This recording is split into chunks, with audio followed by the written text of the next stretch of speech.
Hello, bitches. We are still on the great game of business in terms of our little book segments here. I'm still not done with it. It's not a hard read, but it's not going as fast as I thought it would be.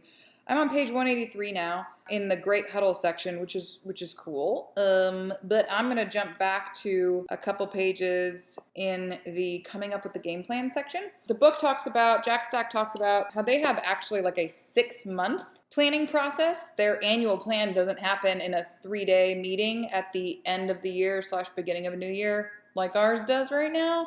They start looking at their sales forecast and they start coming up with that general plan and those numbers, I guess, on month 6, 7, midway through their fiscal year. So that's going to be different for us. I think it's fascinating and obviously totally logical. On page 154, this is an old ass copy, by the way. This is not the current 20th anniversary edition. I've been buying a lot of books on thrift books. So anyway, I thought that a really interesting piece is on page 154 in this little call out section. It says, all planning begins with a sales forecast. Everything in business begins with sales, including the planning process. I often run into CEOs who say, I know we need a plan, but I don't know where to start. I tell them, bring your entire staff together in front of everybody else. Ask the salespeople what they're going to sell for the month. The response is always the same. Do you know what they're going to tell me? They're going to say, what number do you want to hear? There lies the root of the problem. You will never get your salespeople to forecast accurately if they think they're doing it for your sake. It is not for your sake, or at least it shouldn't be. Without a forecast, the entire company suffers.